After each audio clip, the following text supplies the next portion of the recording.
Hello, everyone, and thanks for listening to Wake Up, Look Up, a podcast where we connect events happening in real time to the gospel of Jesus Christ. I'm Zach Wyrock, and in today's episode, we're asking the question, should leaders take time to party? This is prompted by an article I read in the Washington Post looking at a recent controversy involving FBI Director Kash Patel. Patel was in Italy for the Winter Olympics, in particular there to watch the United States men's hockey team play the Canadian team in the gold medal game. I guess FBI Director Patel is a huge hockey fan. And when the United States won in dramatic fashion, both because it had been, I think, something like 46 years since they had won gold and winning in overtime, Patel lost his mind. He celebrated the way pretty much any sports fan would, only because he's the FBI director, he did it in the locker room with the team that had invited him back. He's on video spraying beer, shotgunning a beer, singing songs at the top of his lungs, celebrating the United States win. Now, this has resulted in a ton of pushback on Patel for a couple of reasons. One is people are asking the kind of typical accountability questions of how did he get to Italy? Is he using government dollars to watch a sporting event, to celebrate with the team? Did he fly the government plane? Some of these questions are relevant because Patel, in the run-up to Trump winning and him moving into the office, was pretty critical of previous FBI directors and their use of government funds for personal travel.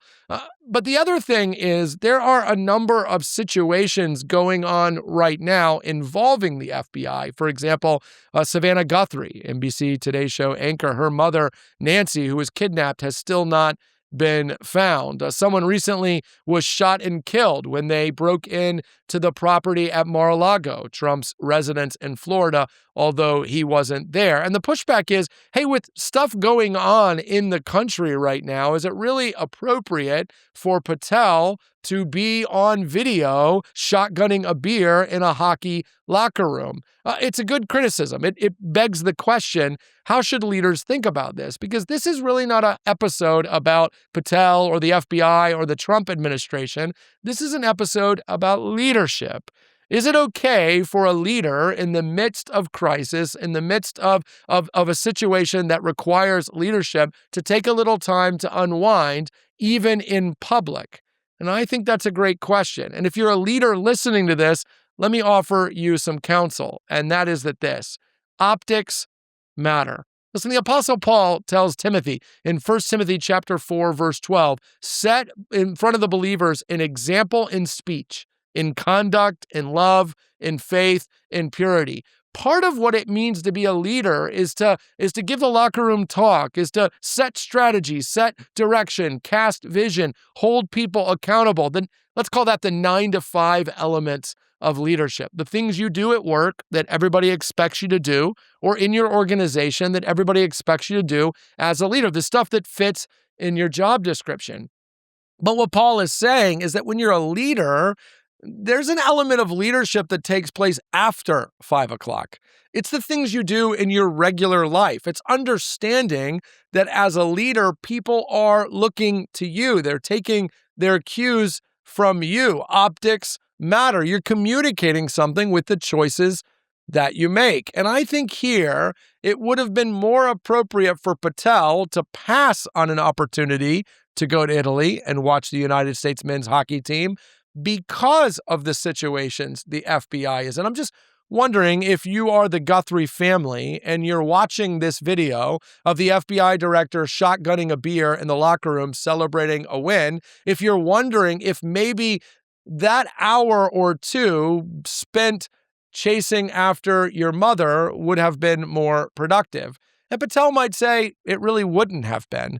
And maybe he's right. I don't know how much investigating the FBI director is doing. I'm sure he has a competent team that's working around him and for him. I'm confident that while he was in Italy, the rank and file FBI agents on the case were doing their job. But that's not the point.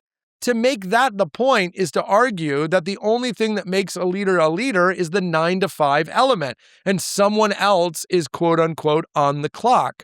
But that isn't what makes a leader a leader. Optics matter. What Patel should have done is say, hey, I can't put myself in a situation that will make it seem like I'm uncaring. I can't put myself in a situation that will make it seem like this doesn't matter to me. Listen, there may not be any word more important for leaders in 2026 than authenticity. People want to be able to draw a straight line through the things we say and the way we live. And Patel having some time to unwind isn't a terrible thing, but to do it on video, brazenly, to defend it against people who are wondering if you should have been somewhere else is tone deaf. Leaders don't just lead when they're on the clock. They lead in the way they live their lives. And in times of crisis and in times of controversy, that can mean saying no to otherwise harmless opportunities. I don't care that Patel is a hockey fan, and I don't care that he celebrates. I don't care that he celebrates by drinking a beer. But I do care that he understands that when you're in a controversy, it's not the time to celebrate. Listen, if you're a leader, lead on the clock, but lead around the clock by making sure your life choices sync up with the situation you're in and the message you want your organization to hear. Hey, thanks for watching this episode of Wake Up, Look Up. If you enjoyed it, please help us get the word out by sharing it with someone you think might benefit from it. And while you're here, make sure to subscribe to our YouTube channel to get further content, or even download the CCC app, where you'll find even more resources to help you grow in your faith and relationship with Jesus Christ.